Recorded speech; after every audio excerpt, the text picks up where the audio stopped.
கிராம ஊராட்சி செயலாளர்னா என்ன வேலை, அதுக்கு எவ்வளவு சம்பளம், ஓகே அப்ளை பண்றது, ஏஜ் லிமிட் என்ன, எவ்வளவு ஃபீஸ் கட்டணும் அப்படின்ற ஃபுல் டீட்டெயில பத்தி இந்த வீடியோல பார்க்க போறோம்.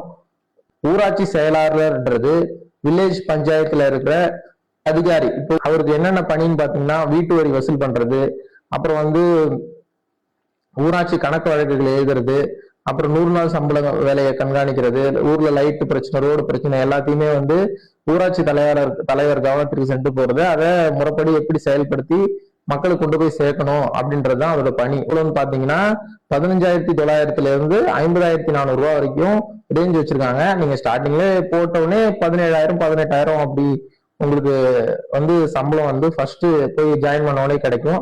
அது 10th படிச்சவங்க யாருனாலும் இந்த வேலைக்கு அப்ளை பண்ணி ஆன்லைன் மூலமா தான் அப்ளை பண்ணணும். ஊரக வளர்ச்சித்துறை வெப்சைட்ல போயிட்டு அப்ளை பண்ணணும், இல்ல நெட் சென்டர்ல கூட நீங்க போயிட்டு அப்ளை பண்ணிக்கலாம். ஓகேங்களா? இது வந்து வேளாளர் பணிக்கு அப்ளை பண்றதுக்கு என்ன டாக்குமெண்ட் வேணும்னு தெளிவா சொல்றேன், கேட்டுக்கோங்க. 10th மார்க் ஷீட், பாஸ் ஆன 10th மார்க் ஷீட் தேவை, போட்டோ தேவை, சைன் தேவை, கம்யூனிட்டி சர்டிபிகேட். நான் இது வரைக்கும் சொன்னது எல்லாமே ஸ்கேன் பண்ணி அப்லோட் பண்ணணும். அது இல்லாம phone number, mail ID, as usual எக்ஸாமுக்கு அப்ளை பண்ண என்ன தேவையோ அது எல்லாமே வேணும். பிளஸ் ரேஷன் கார்டு நம்பர் கேட்கறாங்க. ஓகேங்களா? எவ்வளவு ஃபீஸ் கட்டணும் அப்படின்ற டீட்டெயில் பத்தி நம்ம பாத்துக்கலாம். ஓகேங்களா? சேம் தான். இப்போ வந்து ஜெனரல் கோட்டால அப்ளை பண்றீங்க, பிசி எம்பிசியா இருக்கீங்க அப்படின்னா நீங்க வந்து 100 ரூபா ஃபீஸ் கட்டணும். 100 ரூபா வந்து அமௌண்ட் பே பண்ணாதான் உங்களுக்கு அப்ளிகேஷன் அக்செப்ட் ஆகும். ஓகேங்களா?